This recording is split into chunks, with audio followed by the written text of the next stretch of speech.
বর্তমান সময়ে breast cancer নিয়ে ভীতিটা এত বেশি হয়েছে যে ব্রেস্টের যে কোনো সমস্যা হলেই প্রথমে আমরা ভয় পেয়ে যাই যে আমার ব্রেস্টে ক্যান্সার হলো কিনা। ব্রেস্টের সমস্যাগুলোর মধ্যে বর্তমান সময়ে আপনারা যে সমস্যাটা নিয়ে আমাদের কাছে আসেন নারীরা, বিশেষ করে সেটি হচ্ছে ব্রেস্টে ব্যথা অথবা ব্রেস্টে ছোট ছোট হাতের মধ্যে গোটা লাগে। এই ধরনের সমস্যা হলে আপনারা খুব বেশি ভয় পেয়ে যান। তবে আমি যেটা বলতে চাচ্ছি, ভয় না পেয়ে অতি দ্রুত একজন সার্জনের সাথে যোগাযোগ করুন।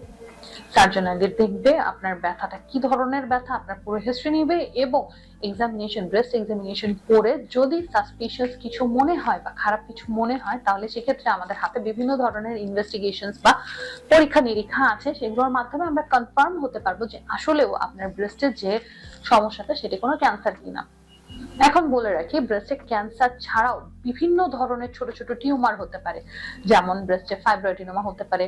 ব্রেস্টে ব্যথা হলে সাধারণত ফাইব্রোসিস্টিক ডিজিজ হয় এবং এই ধরনের অনেক রকমের সমস্যা, বিশেষত যারা বাচ্চাকে বুকের দুধ খাওয়াচ্ছে তাদের গ্যালাক্টোসিল, ব্রেস্ট অ্যাবসেস সহ বিভিন্ন ধরনের সমস্যা হয় এবং আসার কথা হচ্ছে এই কোনোটাই ব্রেস্ট ক্যান্সার না। এবং এই ক্ষেত্রে আরেকটু জানিয়ে রাখি, সাধারণত ব্রেস্ট ক্যান্সার গুলো পেইনলেস বা ব্যথা, ব্রেস্টে যদি কোনো ব্যথা বা গোটা হয় তাহলে ভয় না পেয়ে অবশ্যই একজন সার্জনের কাছে যাবেন এবং অতি দ্রুত পরীক্ষা নিরীক্ষার মাধ্যমে কনফার্ম হবে যে এটি ক্যান্সার কিনা।